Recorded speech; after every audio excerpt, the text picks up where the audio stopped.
And before we introduce our author, we'd like to recognize an organization we are supporting tonight via 10% of sales donation, the Santa Barbara Immigrant Legal Defense Center.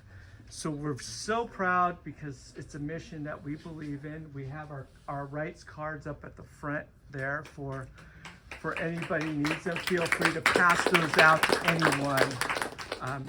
To give you a brief introduction on their wonderful work, please welcome the ILDC's Executive Director, Julissa Pená. And there she is.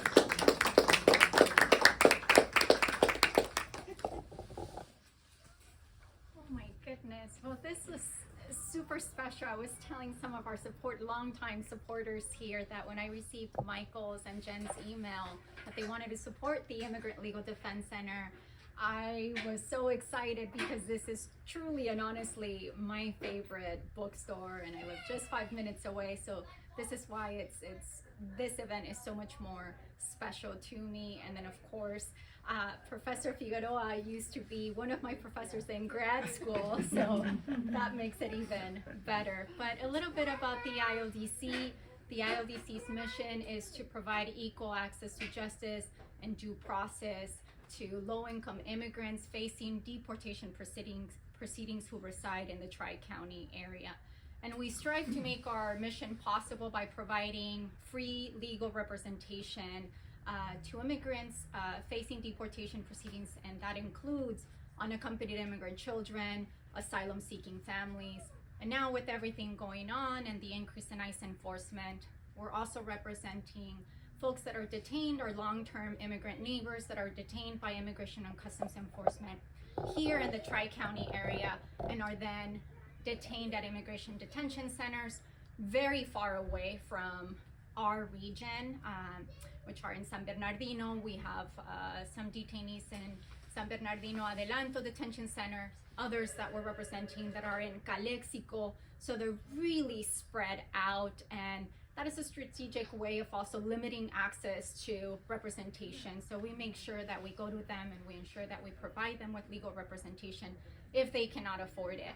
And something that a lot of folks don't know, and the reason why our mission is so critical, is because folks who cannot afford a private immigration attorney are forced to represent themselves. They're not appointed counsel at the government's expense, while you have unaccompanied immigrant children, many unaccompanied immigrant children, forced to represent themselves when there's a government attorney representing the interest of the U.S., arguing for the immigrants' deportation. And so we're really trying to address this huge imbalance of power that exists to ensure that our immigrant neighbors have due process rights. So thank you so very much for supporting the organization. I can't wait to read Professor Figueroa's books. So thank you again.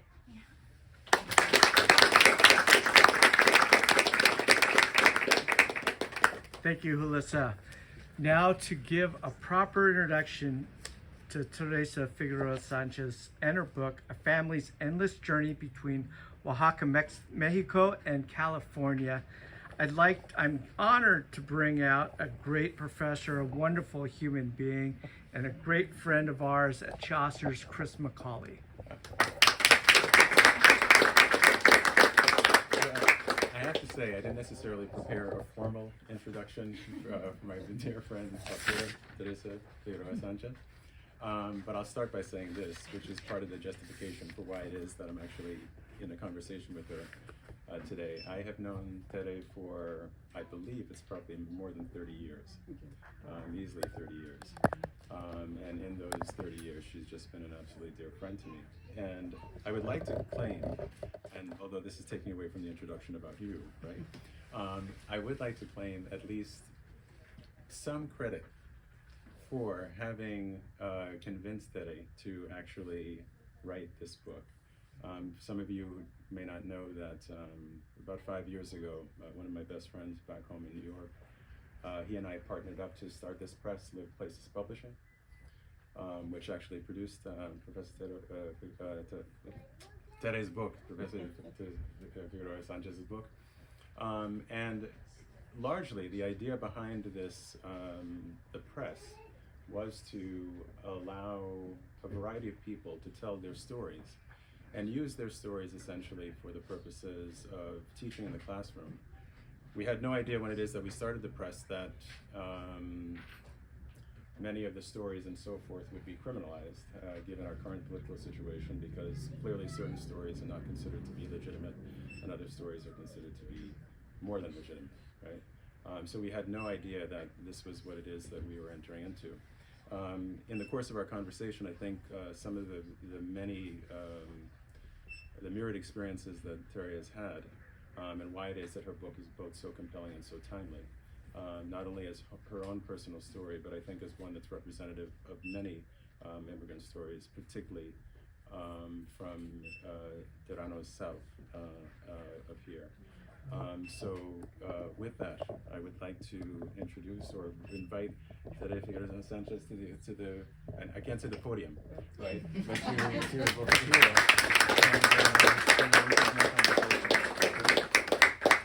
Thank you very much. So, I guess there are so many different ways and so many different angles that we can use to you know, begin the conversation. But I guess one of the things that I was struck by in this now probably third read, right, is how important the ideas of, or the trajectory for you and for others of going from, as you call it, being to being at home, right, to an experience of non-being, right, when it is that you move to California, right? And then this whole process of trying to then recuperate, right, this sense of being again, right, or this new being. And, you know, you can take that any which way you want, but I just thought maybe that would be a way that we could start the discussion a bit. Very good, very good. Well, thank you very much to everyone, and thank you for the invitation, and I'm really happy to be here sharing my story with all of you. What I would like to say is that back home in Mexico, I grew up in a very small rural town where I belonged to the place. I belonged to my family. I belonged to the neighborhood, to the community. Even though my parents were not there because I was the daughter, one of 7 children. My parents were in the United States working. I felt integrated. I felt that I was part of a place. I was grounded in what I call in the book the Blue House. As a child and as an adolescent growing up in Oaxaca, people would see me on the streets of my little hometown. In the book, I describe how is it that people would call me by my name, recognize me, and place me in my family, in the neighborhood. So, in the absence of my parents, I learned that community was so extremely important, and that my well-being was nurtured by the community, by the people, by the women that took care of us in the absence of my parents.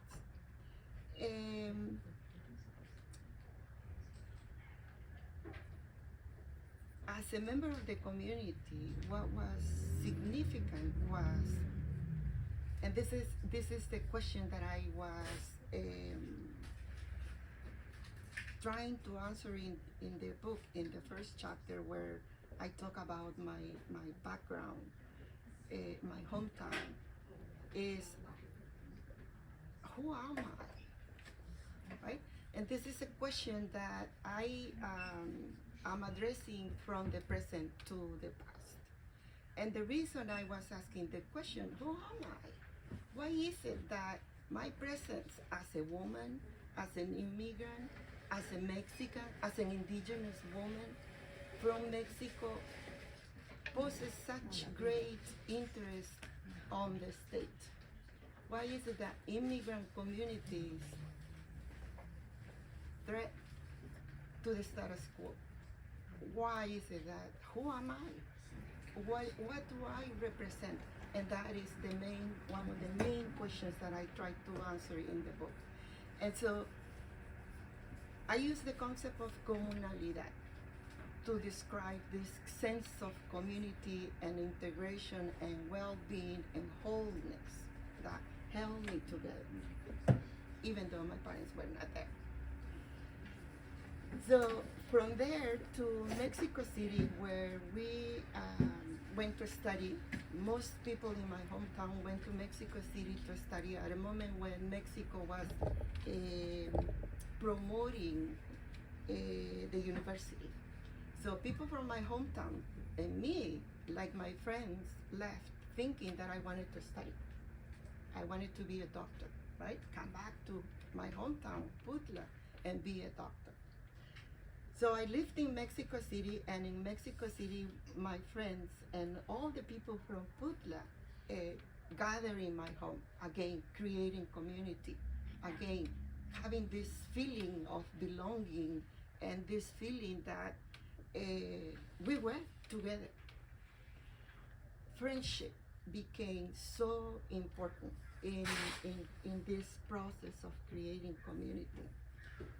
When I left to the United States, I became the third generation immigrant. I am a third generation immigrant from Mexico, from this small place that most scholars think that Oaxaca did not participate in the Bracero program. So from the start, we were subjects to not having a historical role. So the book then addresses the question of why is it that we are here working, but we're not recognized? We do not have a historical role, a historical place that is recognized. And that is one of the purposes of writing the book, a tribute to my family, my mother, a farm worker woman that will never receive a prize, that will never be thanked for working in California all of her life, leaving her children behind. In the book, I tell the story of how is it that she many times crossed the border by herself, flew from Mexico City to the United States, came to work, then went back to Mexico. I have forgotten every single moment, every year that my parents left my hometown. I cannot remember saying bye. Not a single instance in my memory speaks of my parents leaving. So this process of non-being became more clear in the process of writing the book when I thought, the next day after I came to California, I went to work in the fields. I went to pick a strawberry mulch. It was a brutal, I don't know what else to say. That doesn't sound terrible. I went to pick strawberries, mulch. The season had ended. My siblings, my little siblings, came a little bit before I did. And I always kept in the back of my mind the idea of why did I go work in the fields? I had never worked in my life before. And so the cultural shock was just amazing. It was, I don't even know what words to put, right? And from there, as I became an immigrant, there's this continuous process of dehumanization from the federal state, from the state, from the city council to the paisano, the neighbor in the street, telling me horrible words, right? I was 18 years old. And I remember, and I told this story in the book, I remember one day I was driving this very old truck. I learned how to drive in California, right? I had to. I was driving, stopping a light, and there was this old white man next to me, and he was screaming. And I thought, what is he screaming? And I rolled down my window, and he was telling me this horrible word that begins with an F, and said, "Go back to Mexico, you Mexican, ta ta ta ta, go back to Mexico." And I was thinking, why? Why should I go back to Mexico? But that was one instance that I never forgot. And that, unlike my hometown, where I had a place where my family was respected and loved, here I was just a Mexican. And so I don't want to take a lot of time talking about this, Chris, but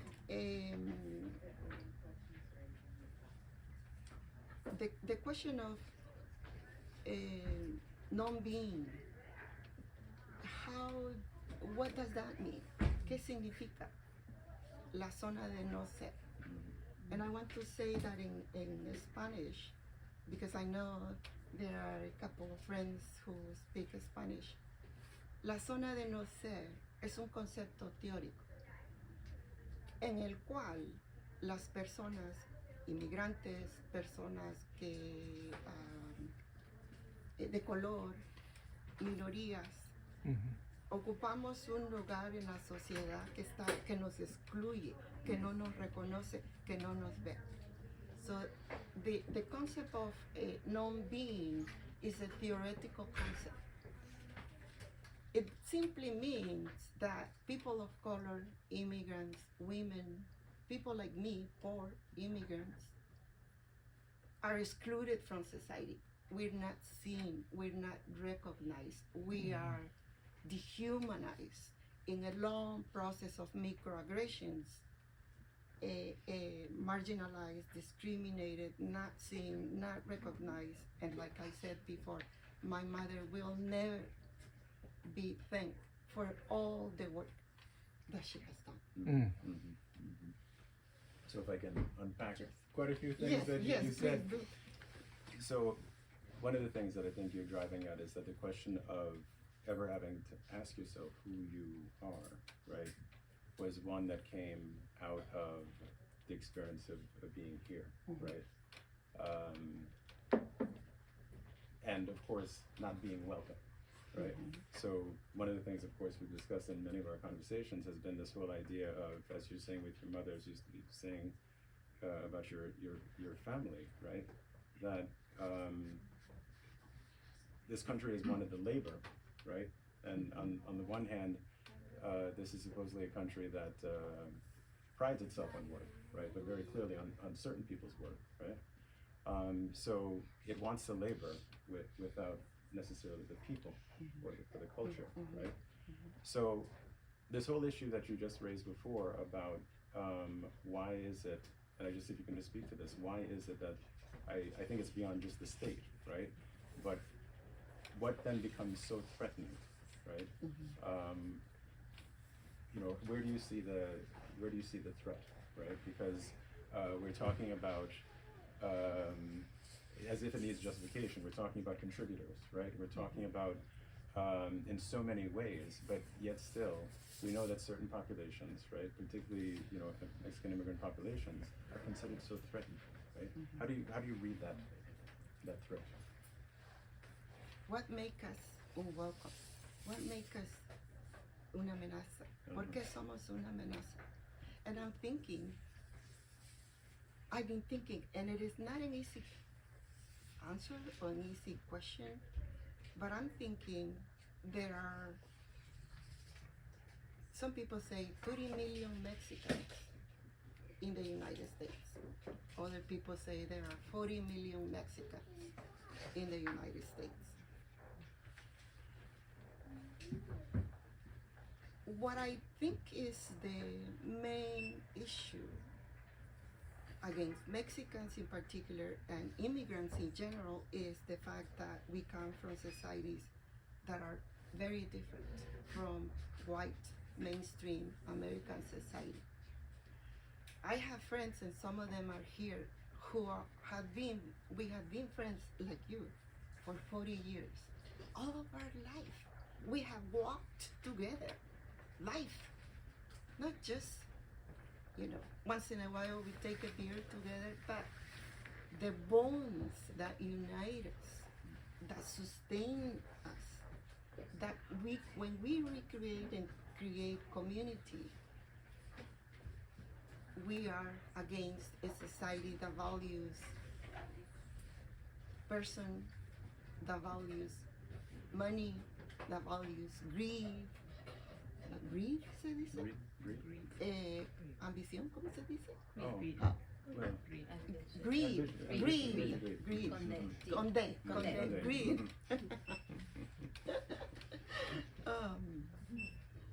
And so, in the heart of, and I tell my friends, I live in the belly of the beast.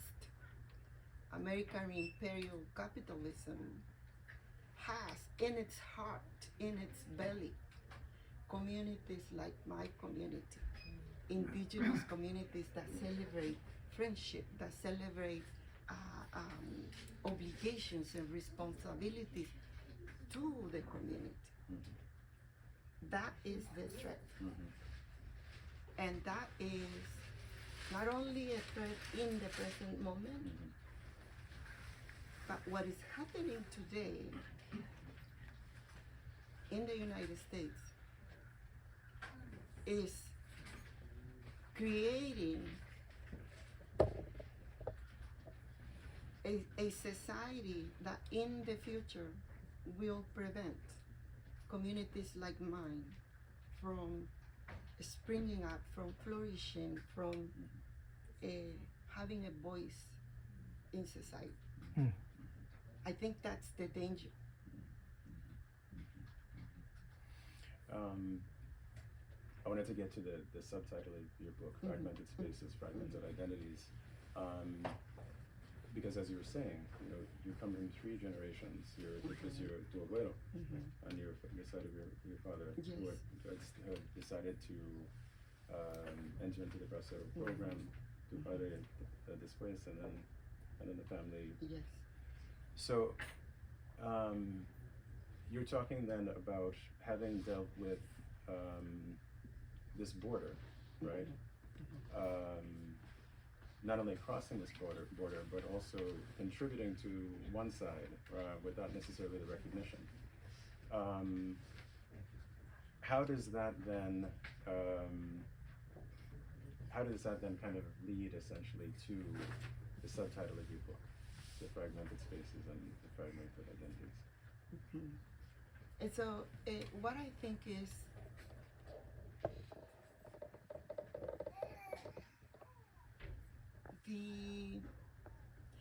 even though I come from a family of 3 generations, I am still not welcome. In the book I say that many scholars think that legal immigrants are safe until 3 months ago. We were safe, right? But the continuous militarization of not only the border, but civic society, right? Because I think that what the current president is doing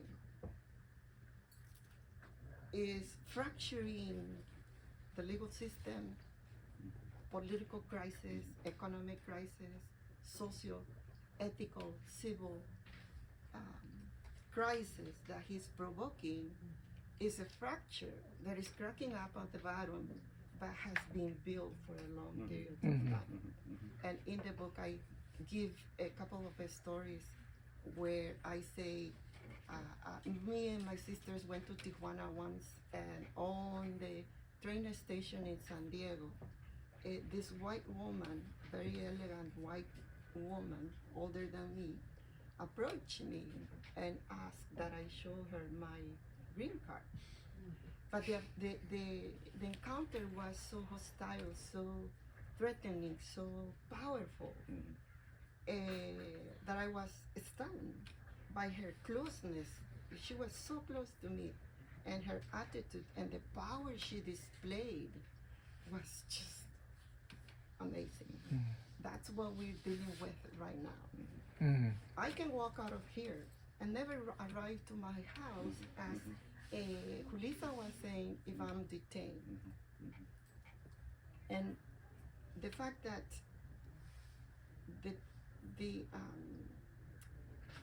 persecution of immigrants, but more particularly of Latino immigrants, is the manner in which the state, the militarization of the border, has been acting for a long period of time.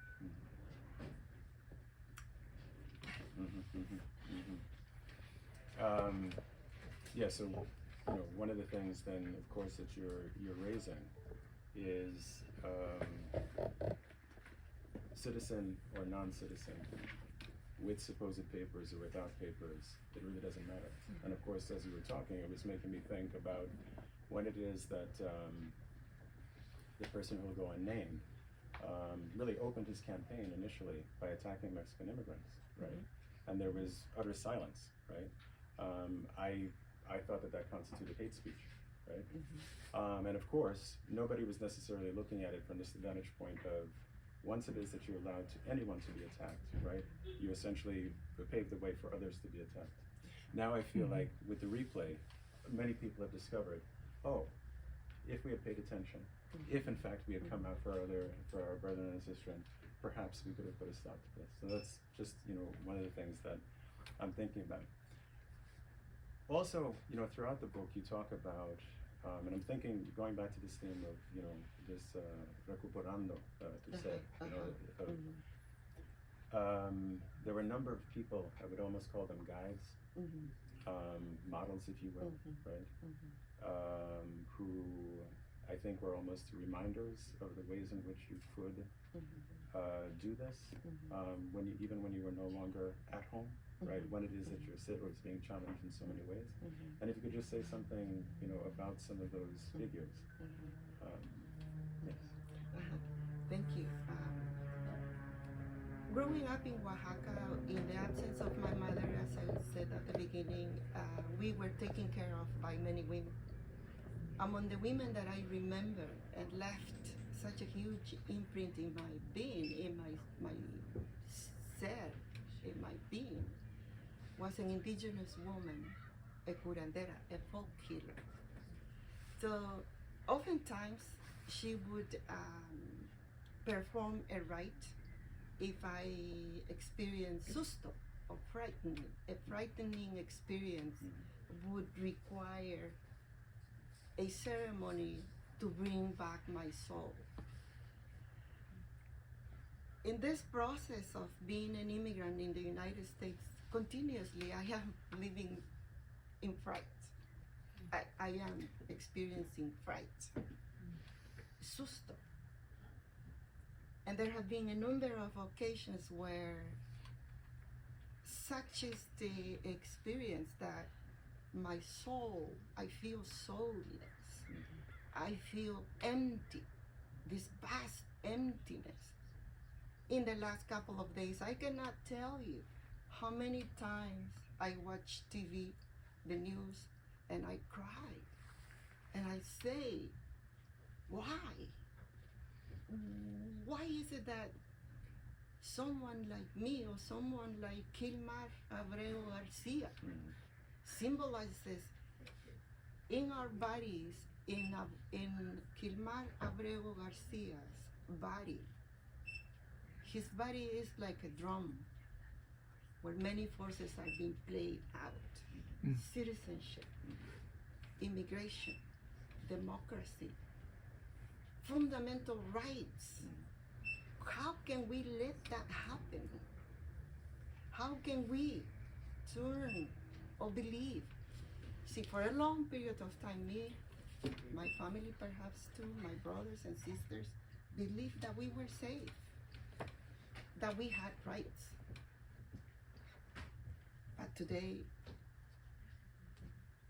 what we have known, what has created this society, the infrastructure of this society, fundamental rights is the core of a democracy. If Kirma does not return to the United States, what I think is happening is the construction of the Aryan state. There will be no tomorrow. There will be no second-year elections to change the structure of Congress. There will be no representation. There will be no democracy. And that we cannot turn our eye away from. I think that we are at the crossroads. And I think that we have to break our silence. We have to claim who we are as a people. We have to bring ourselves back again, from the clutches of people who crave only for power and money. I think. So, Michael, I have to do a little check-in to find out how much time we got for another question before I open it up to the floor. Go for one more. One more. Yeah. Okay. So I just wanted to kind of transition anyway into the things that you deal with in the last chapter, and I know we can't get into all of it today, but one of the things that I think was also, two things that I think were really quite key is how it is that, when it is that you decided that you were going to go to school, right? Take your degrees. But then also in the process, one of the things that you discovered, kind of in the longer term, is that the way that even the academy operates is not necessarily in a liberatory way, right?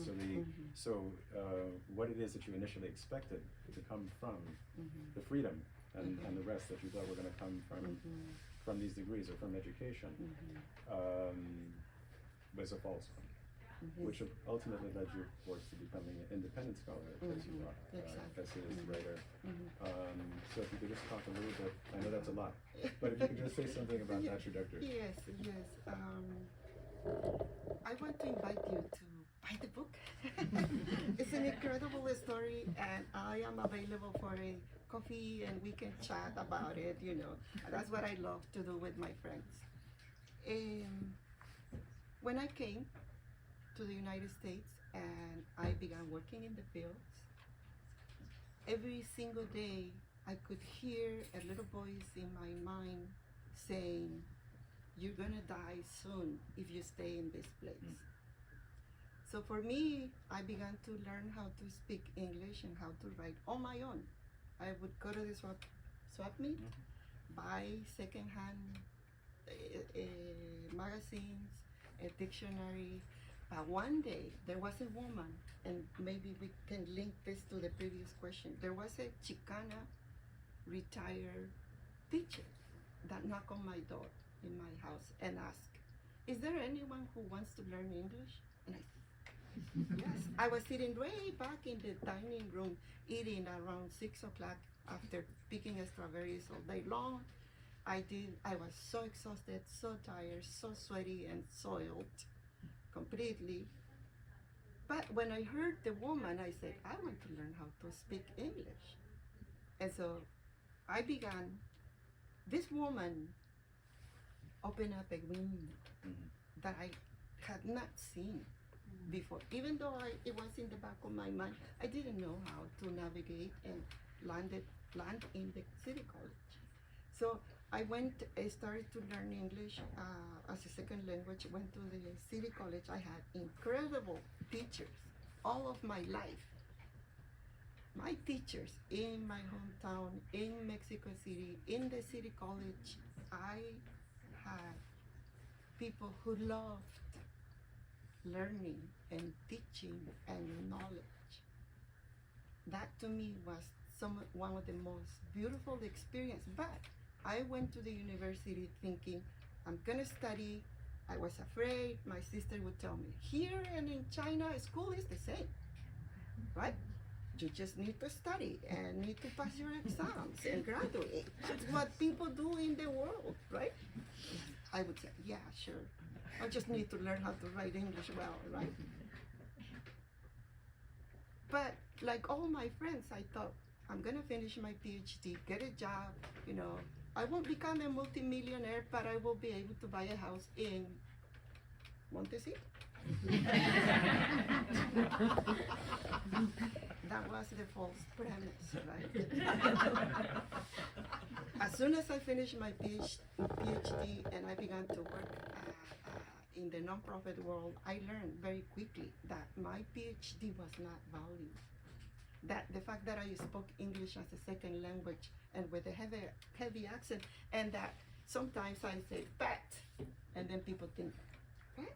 What is she talking about? Bat? What kind of bat?" Right? Oh, ¿cómo se dice pero? ¿Y cómo se dice culo? Right? Two butts. Exactly, 2 months, right? And so I learned, and I struggled with the idea. I wanted to be a professor. I wanted to teach my students to build their facultad, just like I had built my facultad, my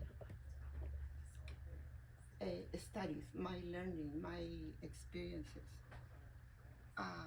I wasn't able to stay as an adjunct professor, and I had a crisis. That was one of the most sorrowful, se dice sorrowful? That was one of the most sad parts of my life. The moment when I lost the opportunity to teach. And I had an existential crisis, which I cured with a bottle of tequila. Right?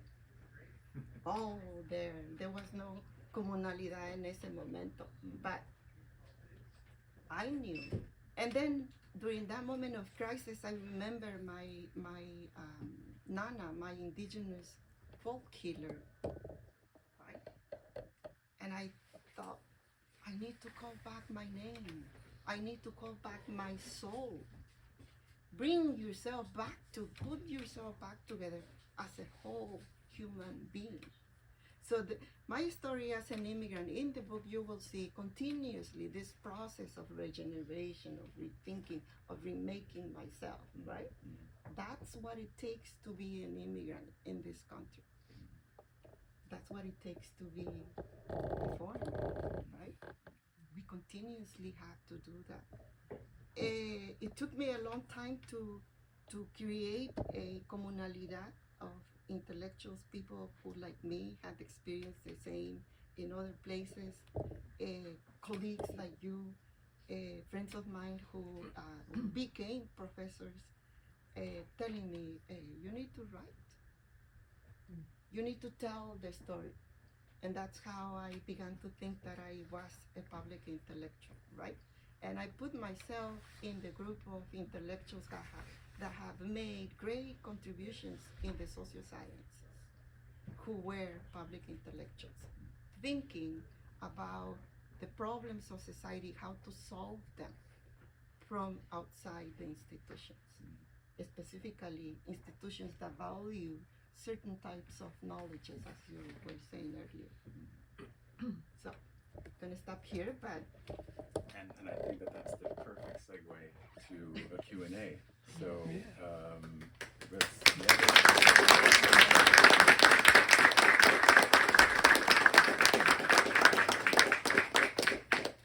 And the floor is open to the audience, if there are any questions. It's not a question. Yeah. Usted sabe que yo también mexicana. Gracias, maestra. Gracias por todo.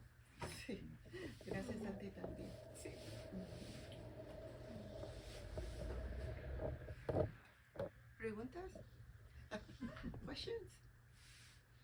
Laura? Patty, thank you so much. I'm really looking forward to reading the book. I waited to buy it here because I knew it would be a benefit. But I'm just wondering about the effect in your village, in your hometown, of all these generations of people leaving. And I mean, I've heard about towns in Mexico that were kind of hollowed out. I mean, how serious were the effects in Mexico, in your village? Thank you, Laura, for the question. It's a complicated question because the region where I come from, it's an out-migration region. Some scholars say that there are 250,000 people in California, Oregon, and Washington from the region where I come from, heavily populated by indigenous groups. As I go to my village, I cross through that area, and you can see these stunning, beautiful homes that many migrants have built in the area. So that's one instance in there which you can see how is it that small villages interconnect with the United States, with California, Washington, Oregon. The other thing that was so surprising to me is the village I left a long time ago has changed. From my village, there are people in Northern California working in the grape industry, wine industry, but many were teachers that left Oaxaca in the 1980s and 90s during the economic crisis in Mexico. And they went to New Jersey, many of them. You know, teachers just left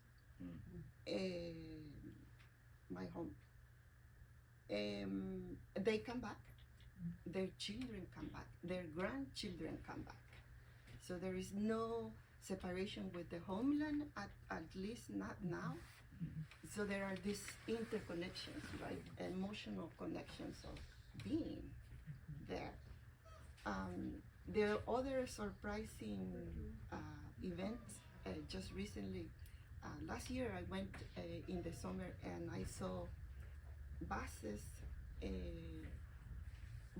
full of Central American migrants that were crossing by my little town. And my little town now is a big city, right? But I keep saying in my little town, mi pueblito, mi pueblito. And so when I saw them, and there were hundreds of migrants stopping in my hometown, and they would sleep in the town's main square. And I saw women, pregnant women, women with children, a lot of young men, and I kept thinking, why do you want to go to the United States? I went in June, and I was thinking it's going to take them 2 or 3 months to get to the border, when the border, the desert, is a death zone.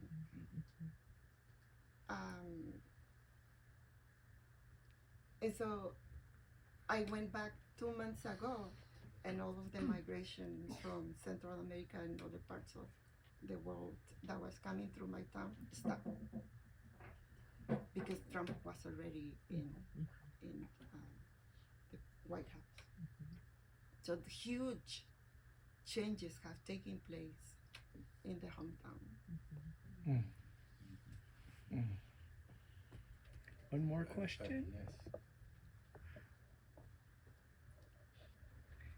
You have something to add, Chris, and maybe we can close it up with that? Oh, well, first of all, I just wanted to thank Chaucer's again for putting this together. This was really huge. And I'm just so happy that we have the opportunity to have Teresa's story. And it's important, I would say, in itself, of itself. But I think as you read it, the timeliness of the book is so incredibly powerful, because to just refer back to something that you said before, and this is something that we've certainly talked about, what we're seeing in a very concentrated, intensified form has a much longer history, right? So in a sense, there's nothing new with regard to what we're seeing in the expressions of hate, in the expressions of what it is that some people find threatening. We've all seen this before, and I think your book is both a reminder of that, and also the ways in which we all playing on this idea of how it is that we need to be, right? What it is that we actually need to recover in order to make it through this. So I want to thank you again, Doctora Teresa Figueroa Sánchez. Gracias.